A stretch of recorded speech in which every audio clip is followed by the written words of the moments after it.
Hello and welcome to That's the Spirit. I'm Father John Gatzak. Tell me, when did you start thinking about spirituality and God? As a child? Or adolescent? Or maybe as a young adult? And here's another question for you. How has spirituality impacted your life? Has it played a role in making life choices? Well, these are questions that our guest, Rich Okun, often pondered. After a career in the corporate world, it wasn't until just a few years ago that Rich decided to take those questions and his creativity and create a book.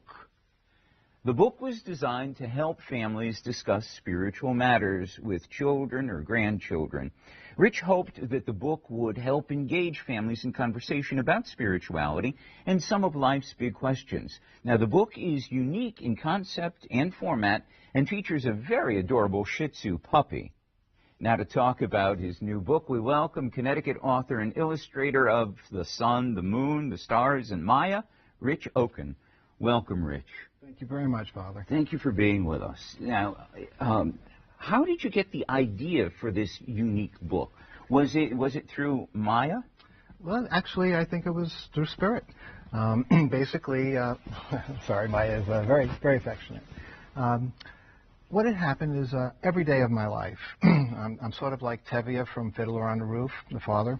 I have my conversations with Spirit, with God, and I always ask the same questions. I share a joke and a prayer, and but the same questions come up all the time. What am I here to do? Why am I here? And how can I help?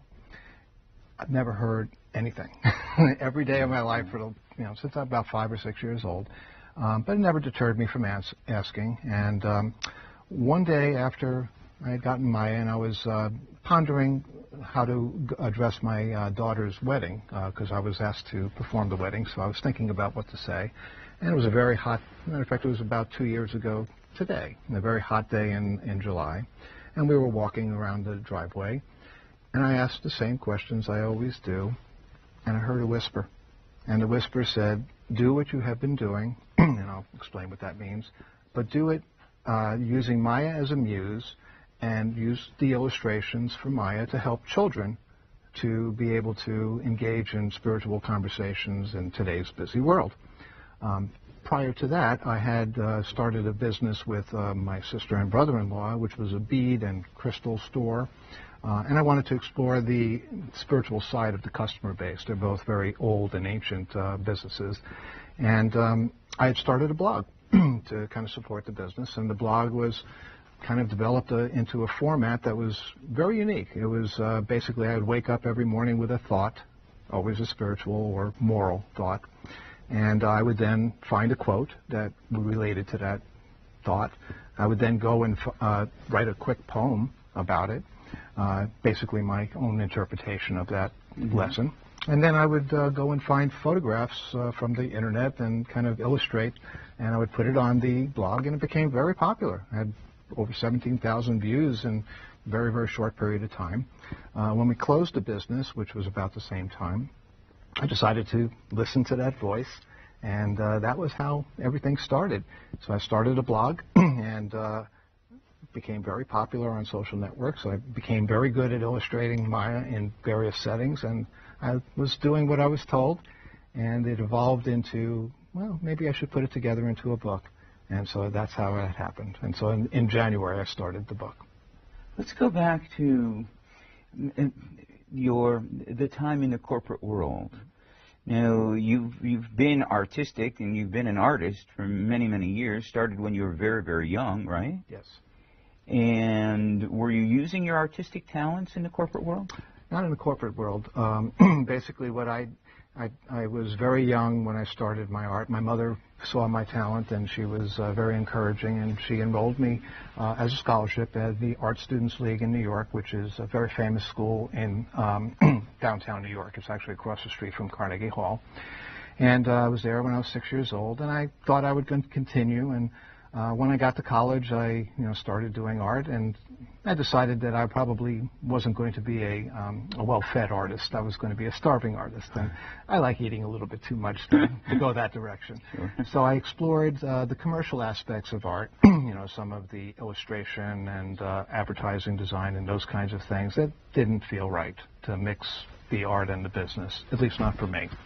And so I went a different direction. I went completely a different direction, became a pilot in the Air Force, and came back into the corporate world and, did a whole bunch of other things. Was there something there that left you unfulfilled, that you knew that there was another side of you that wasn't being fulfilled? Well, I always did my art. However, what I would do is I would do it for the giveaway. I never did it for any commercial value. So throughout my years, for many years, I did carving stone. And the carving of the stone was a particular kind of stone. It's called catlinite, which is a Native American, very sacred stone for Native Americans, what they make their peace pipes out of. And they use it for sacred events and ceremonies.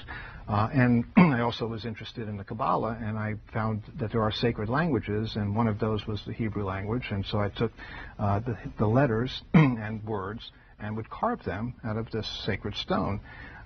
It was motivated by my sister having been diagnosed with a chronic disease that was serious, and I wanted to do something to help her.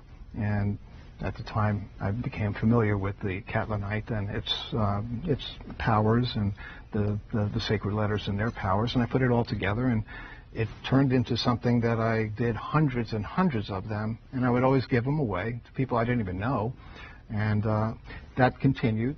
So I continued to do art for mostly spiritual reasons, but I never did it where I would expect anything in return. And I'm still not expecting anything in return, but sooner or later I do have to pay the bills. Don't we all? Yes. So how did you come up with the concept of this particular book, then? This book actually was, if you go to my blog, you would find that basically that's my post. So each of those is a unique vignette. From your little blog. Story, yes. And now some of these have never been published before, and certainly some of the illustrations have never been published before. I'm sure people are saying, well, let's see some of them. Where should we go? What would you recommend we take a look at, Rich? As far as taking a look at, one of the ones that I like the most is on page 16. And on page 16 is a good example of what I wanted to do, which is to want to have to do. Okay. So it's got the three ostrich heads kind of looking directly at you, and Maya in the background, and it's in a kind of a setting of a forest, if you will. And so the quote that began it all is, "We spend most of our lives conjugating three verbs, to want, to have, and to do." And that's a beautiful quote by Evelyn Underhill. Maya then replies, because it's Maya that writes all of this poetry. I'm just kind of writing it on a piece of paper. "To want, to have, to do seems what this world expects of you. But to care, to love, and live in peace is what the world needs us to increase and never cease." Very simple language poetry meant for understanding by children, as well as big concepts, simple language. And that was the voice that told me to do that. And so what had happened is I naturally kind of created a very simple language poetry that flows very, very easily from me.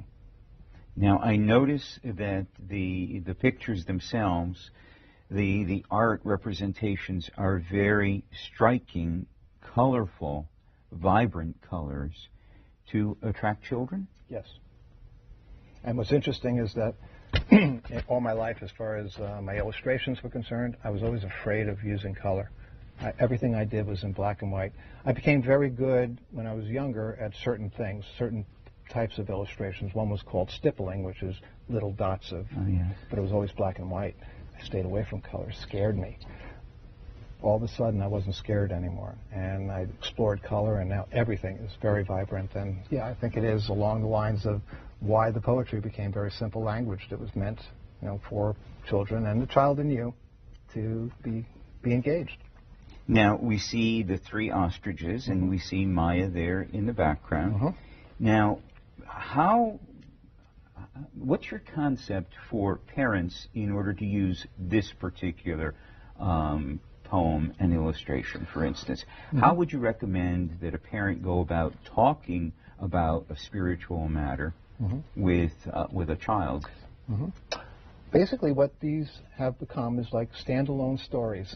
So my concept is that we live in a world of very large distractions and electronic distractions and shoot 'em ups and all kinds of things that mm-hmm.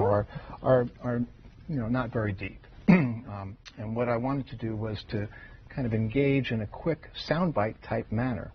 But grow and build the story so that the thought builds to a quote, builds to a short poem, builds to an illustration, and now you guys fill in the rest. And so it basically allows people to kind of move through a very simple concept. These are each standalone. Somebody doesn't have to read the whole book in order to have that kind of an interplay with their child.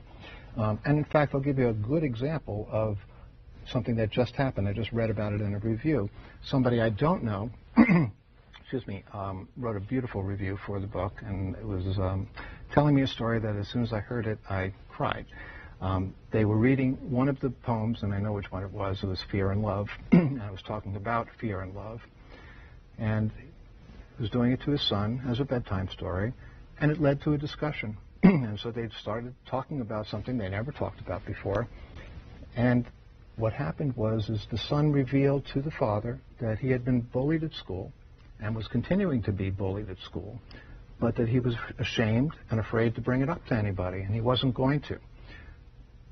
This allowed, this conversation to evolve. Yes, and I don't know. I wasn't there, so I can't tell you exactly how it evolved, but it made me cry because that's the whole purpose of my book. The whole purpose of what I wanted to do was to kind of engage children and parents to closen their relationship and to talk about things that people typically, maybe they used to talk about it at the dinner table, maybe they talk about it at Sunday after a service, but they don't typically talk about it during the day or during their lives.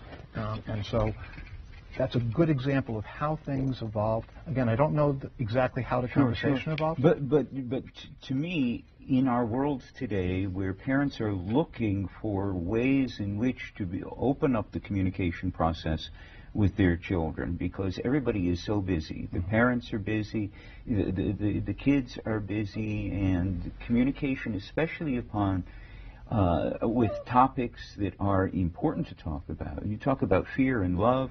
In this particular poem, you talk about wanting and having and doing.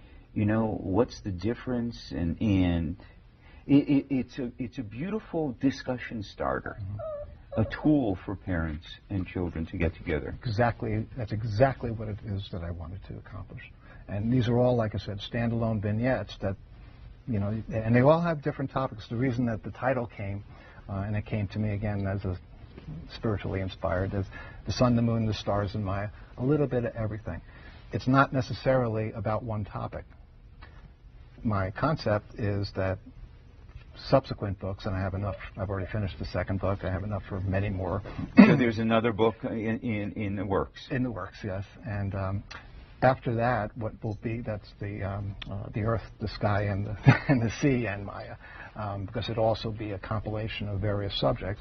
But after that, there'll be complete books about this topic of love, the topic of compassion, the topic of infinity, the topic of divinity, the topic of, there are many, many wonderful topics. The golden rule is one of the things that drives me. And so I plan to do one on that one as well. And these will all be directed toward increasing the ability of parents to communicate and share on important topics with their children. Yes. Let's take another poem. Sure. Which one? How about on page 21? Eagle wants to soar. And we have a little picture of Maya as an eagle. With wings. With wings, and very colorful. And the quote is, there is an eagle in me that wants to soar, and there's a hippopotamus in me that wants to wallow in the mud. Beautiful, by Carl Sandburg. And Maya says, there is a duality in each of us. One likes to create, the other likes to fuss. And there are moments in every day when each of them will have their way. And so it's, again, not meant to give an answer. It's meant to beg a question. It's meant to have people think about things that, again, they might think about but don't talk about. And so in this particular one, it's okay. It's okay to, sometimes be an eagle, sometimes to be a hippopotamus. There's nothing wrong with that. You just have to find a way to find equanimity and balance. And within the concept of simple words is those kinds of nuggets that they can find. And this can bring up such topics for discussion as good and bad. Absolutely. Sometimes I want to be good, sometimes I want to be bad. There's this duality in me. Mm-hmm. And so it lends itself, even though you don't specifically talk about good and bad, you talk about the duality, it lends itself to further expansion according to the way a particular parent maybe wants to take the conversation, or the child himself, herself wants to take the conversation. I couldn't have said it better myself. That's exactly what happens. This is a great, great tool. And Maya is featured in all of the pictures. She is my inspiration for everything here. And she's a good one. she's 2 years old. She's 2 years old, and we spend 24 hours a day together. How has the reception been of the book? I know it's only been out, for about a month now? About a month, and we're just starting the push to kind of make people aware of it.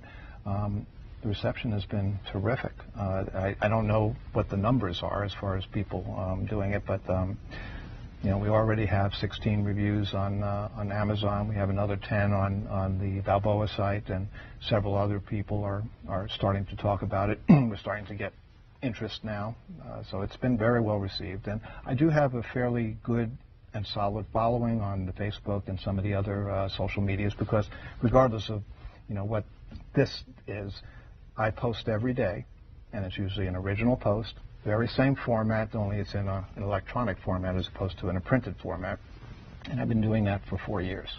Well, let's conclude by sharing this one. I like this one. This is on page 29. Mm-hmm. And one of my favorite topics, forgiveness. Absolutely. Forgiveness is the fragrance that a violet sheds on the heel that crushed it. Mark Twain. And Maya says, can you see the wisdom of forgiving? It will set you free, make life worth the living. The truth of it is, when you comprehend, the more you forgive, the more joy is your friend. What a wonderful way to talk about forgiveness with a child, mm-hmm. or an adult. We all need it. Right.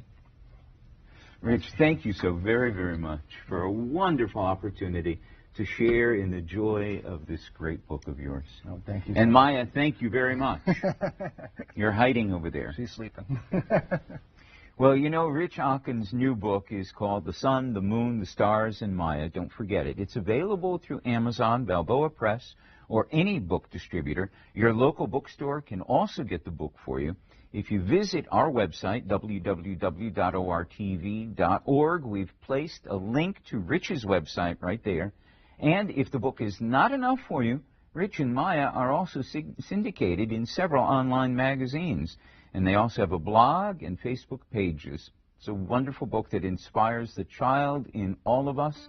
A great little tool to engage in conversation about spirituality and life's really big questions. And that's the Spirit.